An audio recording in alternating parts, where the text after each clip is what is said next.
Hi friends! My name is Baron, and this is my channel where I talk about some book stuff. I'm the Book Baron. Welcome in. So today we're doing the best, the ultimate of 2023. I think I'm going to title this the top 10, but I'm going to be talking about closer to 15 or 16 books. But I feel like that's justified because I just complained in 2 different videos about 18 different books. I would really like to talk positively because I had a way better reading year this year than I think I've ever had. I've had more 5 stars than I've ever had. I definitely DNF'd more, which helped me find books I liked. I branched out more. I tried more new authors. And you know what that led to? That led to a lot of good finds.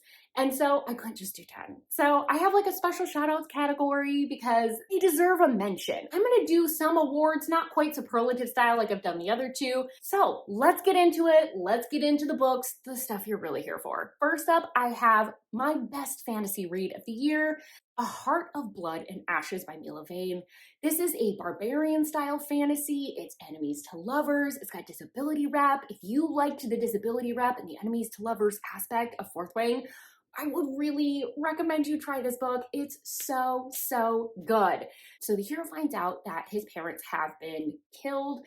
He thinks it's suspicious. He goes after the gal that he thinks is the cause of all of it. And when he gets to her, she goes, no, wait. It's not me. I didn't do any of this, actually.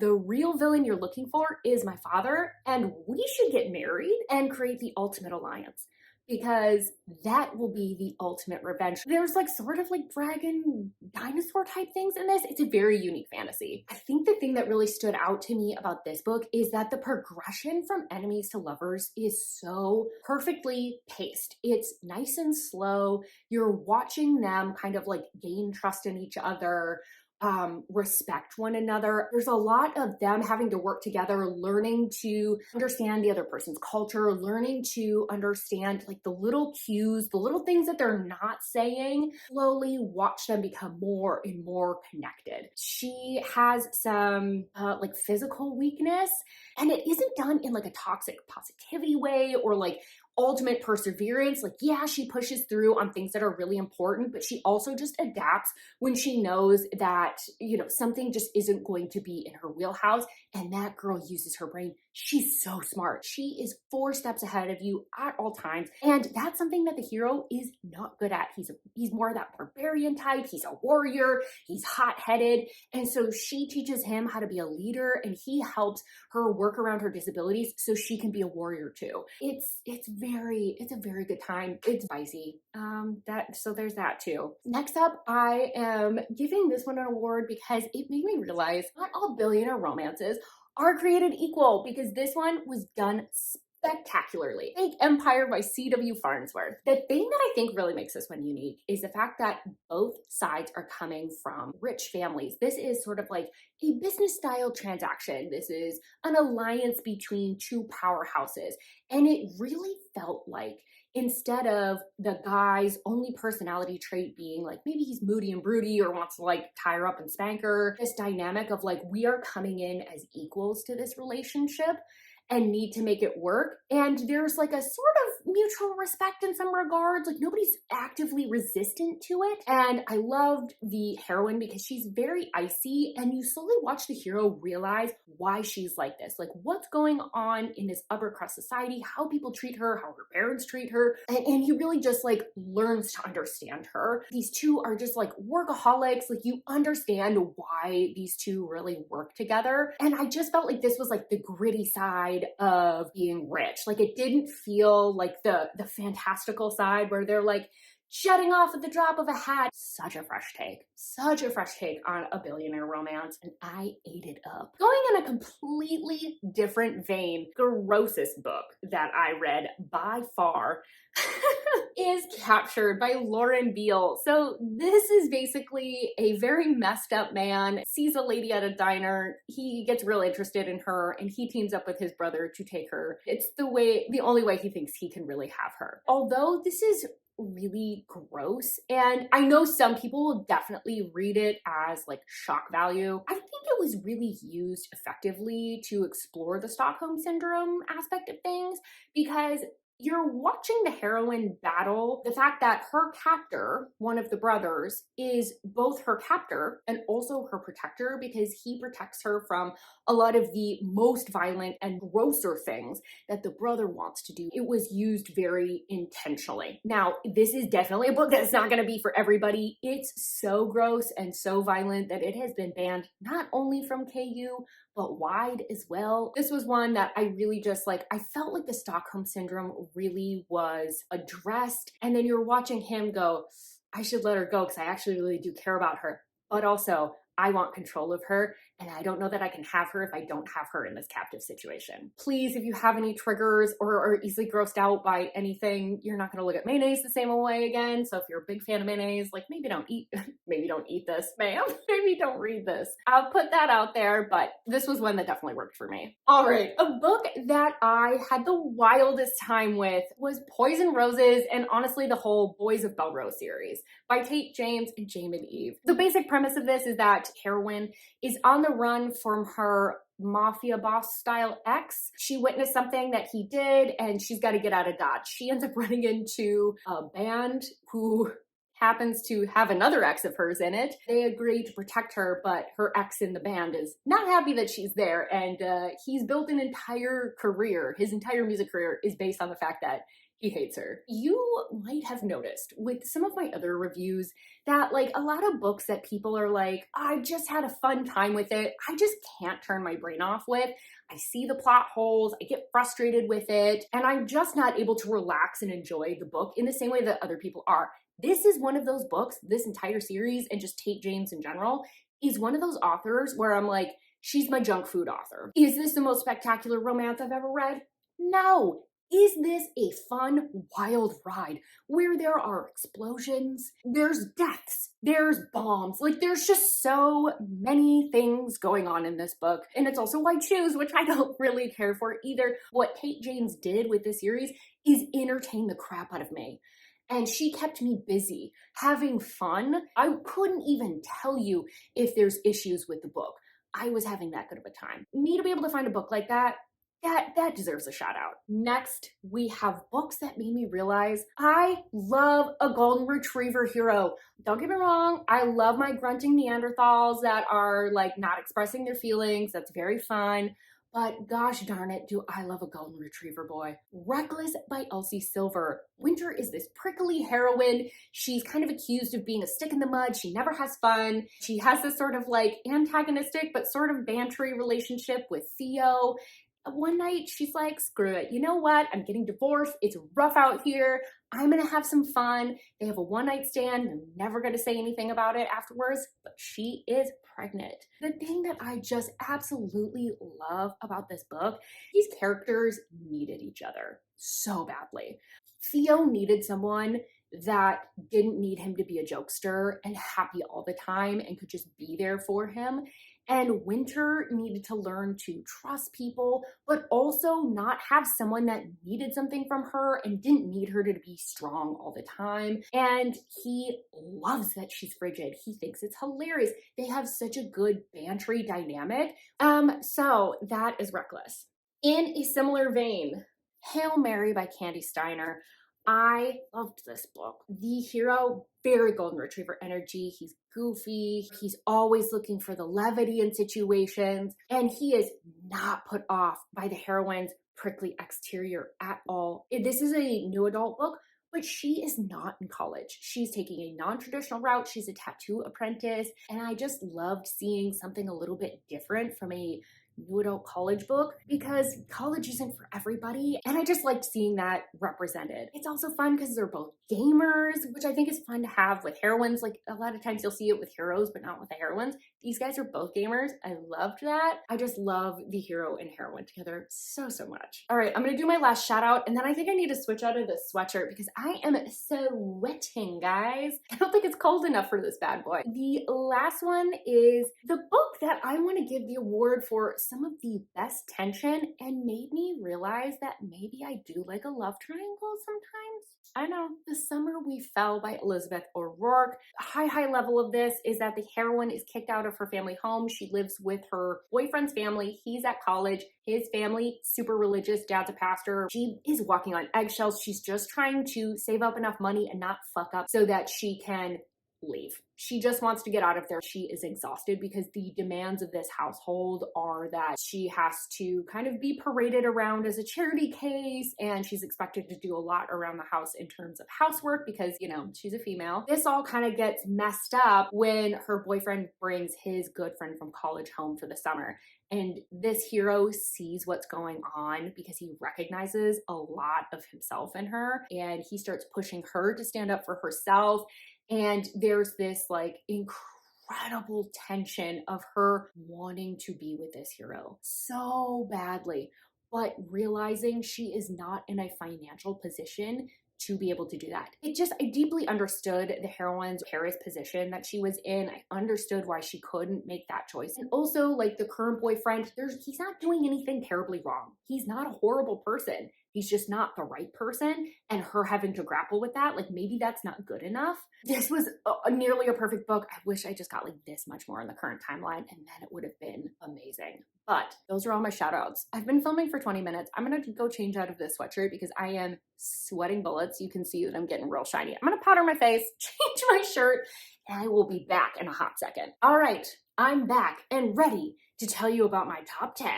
First up, I have Sing Me a Song by C.A. Renee. This for me gets points for being the most intriguing setup.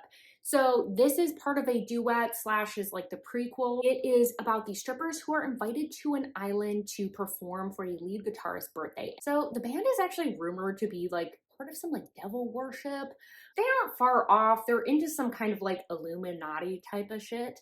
And Tempest quickly realizes that she is in way over her head when the lead guitarist and birthday boy starts taking interest in her. People are sleeping on this novella. One, it's free. It doesn't lean too far into spice where it's just like smut and nothing else.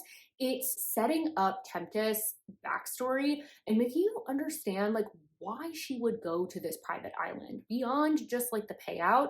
Like she lives a kind of a rough life, and the passion between these two really feels almost like hate. Like there is this like pull that these two feel for each other. There's something that they're drawn to in one another that they can't quite explain, but it's so raw and rough and gritty that the passion is often painful and comes across almost more like hate sometimes. There's a big cliffhanger, there's a big reveal right at the end where you're like, oh, this changes everything. And there's a lot of blood. There's a lot of blood. So just a heads up with that. Next up, I have Saint by Sierra Simone. This I'm giving an award because it almost made me cry. And that's really a feat. I'm not a big crier with books. Like sometimes I get a little misty-eyed. This is deeply emotional. But before I get into that, what is this about? So this is about Aiden, who gives up his billionaire lifestyle and becomes a monk pretty abruptly. He abandoned his former life because he was struggling with mental health. He's just about ready to take his vows and finally become like a full-fledged monk. And his ex-boyfriend shows up and says, hey, I am engaged and I am getting married. So they are both on the precipice of moving forward really in a formal way in their lives. And Aiden really has to grapple with the fact that like he still loves and cares about Elijah. Where does his heart truly lie? What are the sacrifices he's willing to make? So this is actually the first book that I read in the series. It's the third one. I know. And I was really unsure with combining religion and smut. I was like, I just don't know if I'm going to like that or if that can really be done in a way that I will think is done tastefully. But I was so pleasantly surprised. There's no homophobic storyline in this, which was great. As someone who has read a lot of those, I was very tired of reading that storyline, and it was so nice to just feel like I had a safe space. And I think that this is like a really beautiful exploration of mental health and sort of like what long-term really looks like, because often, hi Kevin, when you are coming out of mental health struggles and you're kind of on that upswing, the road out is very rigid. And then long term, that doesn't work. So what does that all look like? And it was a really lovely exploration of mental health, religion, and also a smutty good time. Like, what more could you want? Coming in at number 9. Coming in at number 8, we have Sea of Ruin by Pam Godwin. I know this was on a lot of people's best of last year. I didn't read it until this year. I was resistant. I was like, I'm not a historical girl, but boy, was I wrong. This book made me want to read historicals. This is about Bennett. She's this badass pirate queen. She's inherited her pirate ship from her father. And girl has been through some trauma. When we meet up with her in the current timeline, she is being pursued by her ex-husband. Her and her husband had a massive falling out as she's trying to escape him. She ends up running into the arms of a pirate hunter, Ashley. What I really liked about this is, one, it was a new and interesting take on captor captive. You know, it wasn't this like evil dude dragging a woman down into his lair. He's actually kind of technically the good guy, but also not the guy we're rooting for. So I thought this was like kind of an interesting and fun setup. Bennett is such a strong character, and she is so protective of the people in her crew. She will sacrifice for them. She makes tough decisions, and she is a person that will survive at all costs. There are so many circumstances because she is a woman in a historical context and in a male-dominated industry, I guess. Is pirating an industry? I mean, they're trading goods, I guess. So she's in a lot of dangerous circumstances, and she's having to figure out how to survive. How does she use what she has to her advantage? I also think that this being on the seas and in tropical locations just makes for a fun and interesting atmosphere, because you have the temperamentalness of the sea and the storms that come in. I really liked the dynamic that you see between like Priest and Bennett, and then also Bennett and Ashley, and especially the relationship with Ashley. You watch this very slow progression of, I'm interested, but we are fundamentally incompatible. Can we get past this? Do we have to be enemies? Is that something that's just going to have to be sacrificed? It just felt like it was really effective. So even when they're starting to maybe explore something, there's still a lot of intrigue with the relationship of how this actually plays out. Coming in at number 7, one that I actually don't own a physical copy of because I think the cover is not good. The Devil by Ashley Jade. The best surprise in a book, the best redirect. This storyline is something that I can't say a lot about because it ruins the surprise. What I'll say is, story starts out going in a certain direction, and I was interested, and then we delve into a backstory, and boy, did I love that backstory. Oh, it's so hard to talk about this book because this is one of those that is really best going in knowing nothing. The overarching storyline is one of revenge. There's a lot of rich people stuff. I don't know that I can say much more. This was just one of those that like I picked up, I knew nothing, I read it and was absolutely blown the heck away. It's forever seared in my mind because there is one scene, and if you've read it, you know what scene I'm talking about. And you're like, is this what's happening? And it's absolutely what's happening. And holy crap, this is a good one. I am so sad because I mentioned I hate this cover so much. I've mentioned in multiple videos. I hope there's a special edition of it because the dude on this cover is not how I pictured this character at all. And also he looks like someone I know, which I don't like. I don't know how. I follow Last Chapters and I follow Ashley Jade on Instagram.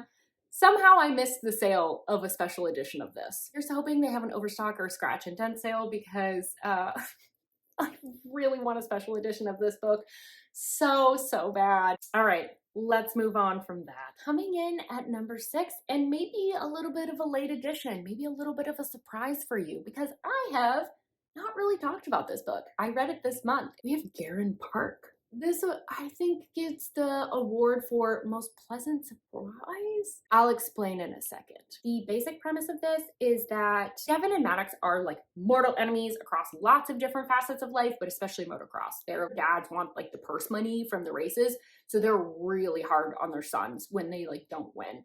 And so as a result, they're always battling for first and second place between these two, so they are just like at each other's throats. One day, Devin shows up looking for his brother at Maddox's trailer, because he has been beaten within an inch of his life. And Maddox is like, look, I don't know where your brother is, but your dad is literally out there searching for you. Get in this trailer. I'm going to take care of you, even though I hate your guts. And this sets them on a completely new path and a new dynamic. That hostility starts blooding into some other types of passion. So I said this book surprised me. That's because I'm a picky gal with books. I really don't want to be.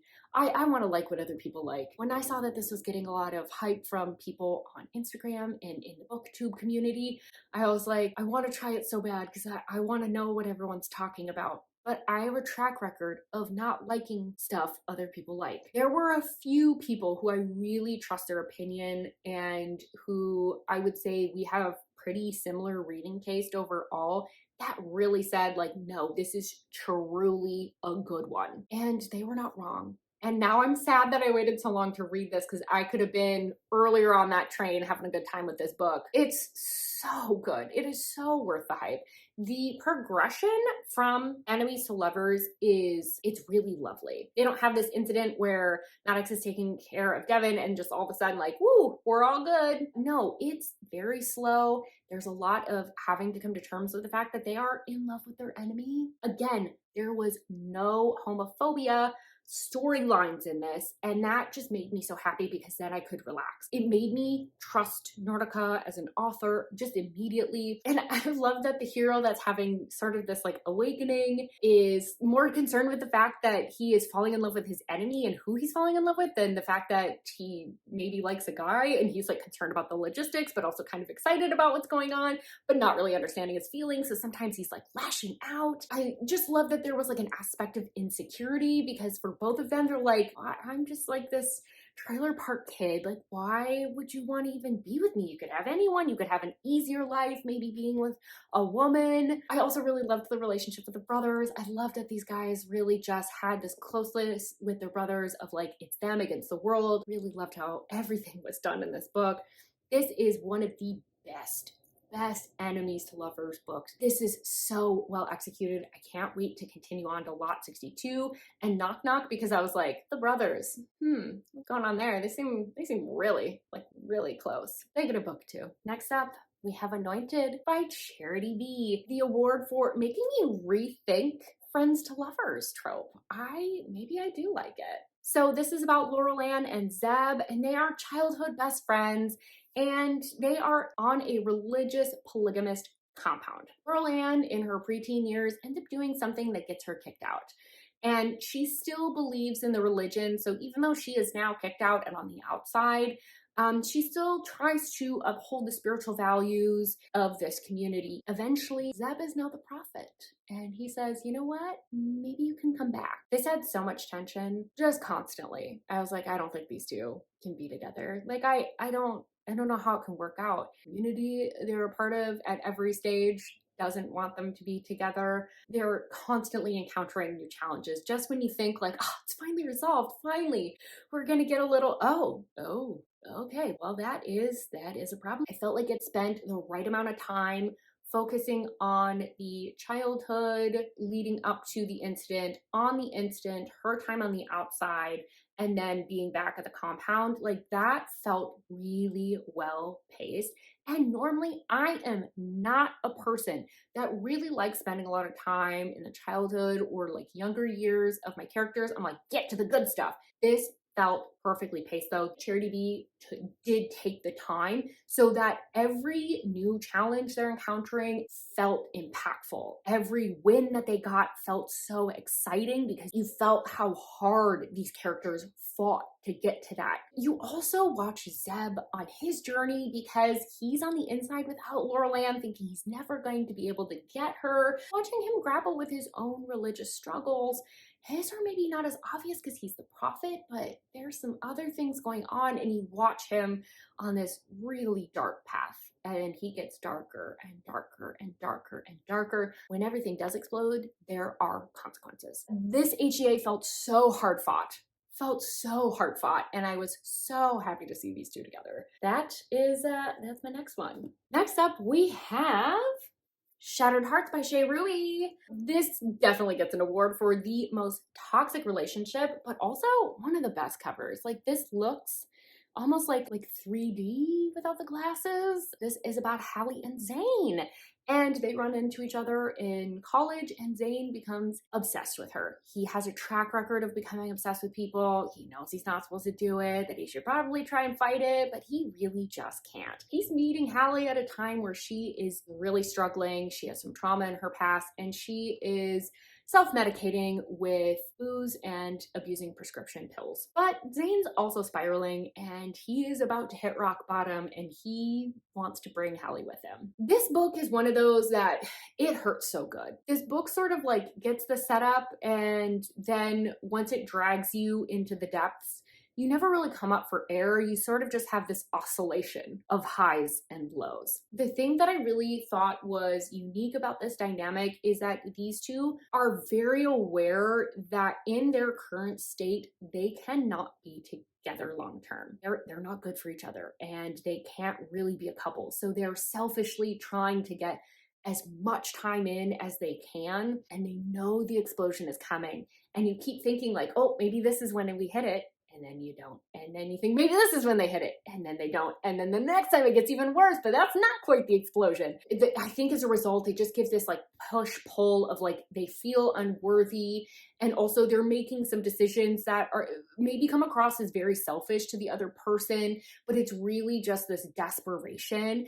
And it's the playing out of their trauma, of their addictions. This book just feels so gritty, and you can tell that Shea Ruby really put a lot of her own personal experiences into this. Her writing, I think, out of the books that I've read of hers, is the most beautiful in this, because she has this way of describing things that are succinct and illustrative. It captures a feeling, a sensation that you have felt. That one line that you're like, that's perfect. And the ending on this, I thought, was very excellent. I don't want to say too much. That sounds way more mysterious than I need it to be, but it's part of a series, so the ending is kind of soft. I'll just leave it there. Coming in at number 3, we have The Madhouse by Liza James, and I have this lovely special edition, the award for the most slept on book in this whole top 10. This has under 500 ratings on Goodreads, and that blows me away. If you're looking for a dark sapphic romance, you have to pick this up. The very basic premise: Cedar escapes a religious cult that her family is a part of at 16 and has to leave behind her stepsister, who she's very protective of, and she ends up adapting and living on the outside, tries to find Fee but has been unsuccessful until she finds out Fee is in a psych ward because she has murdered their parents. She is now being discharged, and she needs someone to help her adapt to the outside, and that someone's going to be Cedar. But Cedar lives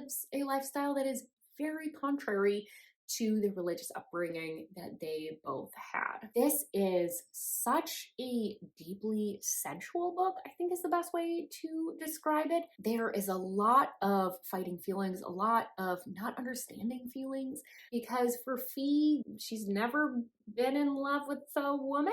She doesn't really understand these feelings because she's still so ingrained in the religion. She is in the process of deconstructing, and she says some messed up stuff. She's not immediately just out. She knew that she didn't want to be part of this family dynamic. She didn't want to be a part of this abuse that she was experiencing, but she can't quite discern just yet what is hers and what from this religion she can leave behind. And she's also dealing with, as a result, likely of the abuse, with some dissociative identity disorder. So there's parts of her that want to be more free. And so you watch the progression of the relationship in some regards, and then watch that get walked back as the two personalities kind of present themselves. Hard because Fee often with her language is triggering Cedar, because Cedar has escaped this life, and Fee is this constant reminder of what her life used to be like and how much she has battled to not be a part of that. And Cedar, oh my God, Cedar is just such a touch her and I'll kill you. No one gets between her and the people she loves. And also, can we just talk about Bex, who is Cedar's best friend? She is the definition of ride or die. She has her antics where she kind of pushes and she says the wrong thing at inopportune times, but she's a jokester at heart. But when it comes down to it, she is there. They will absolutely just drop everything, even if it causes them a lot of issues, if you need help. I loved the female friendship in this. I loved the dynamic between Cedar and Fee, and I loved how dark this book was. It is so difficult to find very dark sapphic romances, and this is one that really went there. People are dead. There is blood. Loved that because I like a dark romance.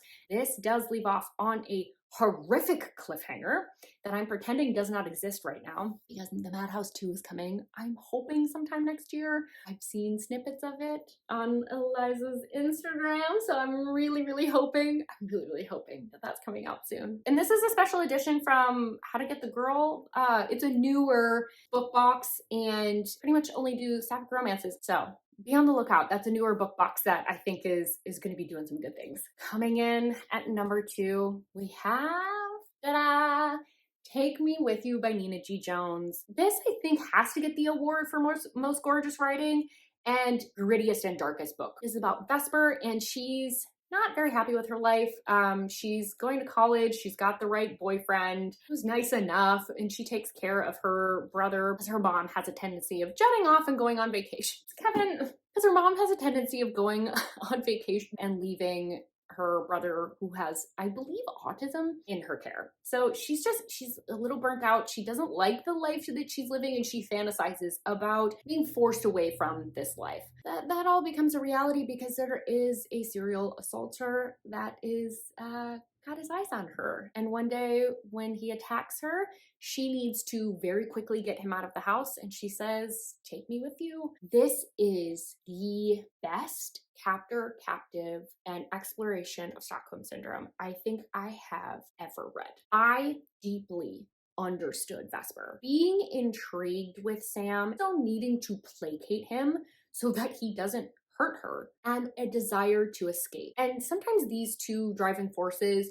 really mean that she needs to take completely opposite action, and she has a split second to make a decision. Does she fight or does she placate him? And you just watch her walk this very fine line and trying to make the best decision very quickly. Her grappling too with the decisions that she's making, she knows her former self would not make. She's changing and she's not exactly thrilled about it because she doesn't necessarily like who she's becoming at this base animalistic level. Even when she's in safer circumstances, you watch as that fear lingers in her. The danger is still out there somewhere. It's just not as in her face as it was, and she almost feels less safe because she just doesn't know when it's going to surprise her. This is, as I said, the darkest book I think I've ever read. Truly, if you have a single trigger of any kind, there are some in here that would shock you that are in here. It's a very raw book. I didn't know what decisions I wanted her to make. And like I said, I don't feel like this was dark for the sake of being dark. I think that this was very intentional. This wasn't for shock value. This was just like the raw reality. It's the most spectacular thing about this book, which I think makes it so effective. Kind of getting this like past timeline, present timeline. How do I say this? I think Nina G. Jones did such a spectacular job. There is this element of, is this fate? Maybe these two are actually completely made for each other?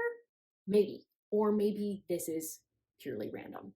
It's done so subtly. This book really made me question what an HEA actually looks like and whether I wanted one. I really can't say enough of good things about Nina G. Jones' writing, and after reading Debt, I think she's really just spectacularally talented. There's books in her backlist that I was like, I don't know if I'm that interested, but I think I'm going to read her entire backlist if I can, because she's so talented. Please, if you have any triggers, please don't read this. Please do not read this. There's other books that she's written. There's other books out there. Coming in at number 1, I'll give you a second to guess. It's The Losers by Harley LaRue. I know. So I'm just gonna hold up this one because this is part 1. These dark and disturbed covers, they didn't show the covers when I purchased them. Lately, I haven't really honestly been liking a lot of special edition covers. I think they're kind of like just okay. So I was really nervous purchasing these, but these are stunning. I think we all knew this was coming, right? These get the award for being that bitch. The basic premise of this, God, this sounds like a porno. Jessica is the queen bee of her high school. And she is back in town. She's on summer break from college, and she's kind of up to her old shenanigans with her old friends. She doesn't super fit in with them, but she's trying to pretend as best she can. And she ends up running into the losers of her town. Her friends, they still really view these guys as the absolute worst, so they kind of pull some shenanigans, and in the process, her car also breaks down. So she really owes the guys. They offer to fix up her car, but she needs to be theirs for the summer. Yeah, that premise, I know it sounds like a porno. It sounds a little corny. Is this like so much spice? Also, yes. That's not normally something that I really go for. I like a decent amount of plot and other things going on. I think what is so spectacular about these books, this is about 5 people becoming their most true selves, breaking out of the mold that they've been cast in by high school and by this small town. And it's them finding family and camaraderie and also discovering every kink that they might possibly have. Quite balanced. It's both touching and touching. The thing that I loved about this is I am not a super big fan of white shoes. I'm not interested in seeing all the ways you can stuff a cannoli, but the thing that I loved about this is that there's existing relationships there already, so it's not actually centered around Jessica. And there's no weak relationships, there's just very different relationships. These characters, I think, are just, they feel so much like real people. Like, I feel like I know who these people are. Jessica, she just has this like great character arc. She is insufferable when you first meet her. You're watching her make these stupid decisions and you're just like, girl, why? But you understand like the pressure cooker that she's living in. Like, it's her parents, it's the high school environment, it's her old friends. So she's acting in a way that's consistent with what everyone else wants, even when she's kind of like, oh, I don't really want to do this, but also I don't want to be on the outside of this. I don't want to be the next target. And then you watch these guys slowly break her down and make her just start asking questions about what she likes and what she wants out of life. Manson, oh my God. What a tortured dude. He is your like chain smoking, combat boot wearing. He's dealing with some mental health issues, but he also very much knows who he is and that he doesn't fit with this environment and is okay with that. Lucas, I think if you like the boys from Garen Park, you're gonna have a soft spot for Lucas. He is a fellow trailer park boy, and Lucas really just doesn't like himself all that much. He doesn't feel like he's worthy, and that results in him being very aggressive with other people, very defensive. So Jason is our blue-haired gamer. He is from like a more of a middle-class family that was super religious, and when he came out, he was very much rejected by his family. That's not a huge plot point. It's more part of his backstory. I liked that it was included, but it wasn't like the main storyline. I like how he is kind of like alpha in a very different way. It's like this like soft alphaness. I don't know how to kind of explain it. And then finally we have Vincent, and he is the lighthearted humor. He is goofy. He's a hippie kid. He's selling pot to everybody. He's just high on life, and he has a really supportive and sweet family. These characters just stand out because they have such different voices. They are such different people. They all felt very equal. The relationships felt like they were moving at different paces, but also made sense for that unique dynamic that Jessica had with them. I liked that it was poly and not white shoes. I will say that a lot of spice is not usually my thing, but part of that is because I usually get bored at some point because it's a lot of just like shoving and jamming stuff into holes. So it kept me entertained and I didn't get bored, and I also felt like it was a way of building the relationship. In order to explore these things, you have to have a lot of trust with the people that you're engaging with. I loved too that there was no jealousy. In fact, that there's a term that they use where they actually are excited by someone loving the person and the people that they love. Usually like why choose? You have some like jealousy issues that are kind of battled out at some point. There's none of that. And there's just this true sense of like family, I think, with this group. I feel like that term gets like thrown around with other books where some vanilla banter and a little bit of camaraderie like is considered found family. This is deep found family. It is them against the world. There's gaming, there's deep emotion, there's car racing, there's multiple car racing scenes, there's drifting competition. I love these books with my whole ass. Damn, they're good. I think I need to cut myself off. I've been filming for an hour and a half. I really hope I can cut this down, but if I can't, I am very, very sorry. Let me know what your favorite reads are from this year. Please let me know if you've read any of these books, what you think. Do you like them? Do you not? I would love to hear from all of you. You guys also have some excellent recommendations, so help each other out in the comments. With all of that, thank you so much for being here. You made it to the end. I so appreciate you for being here. Don't forget to like this video if you liked it, subscribe if you want more content from me, and I really hope I see you on my next video. Bye-bye.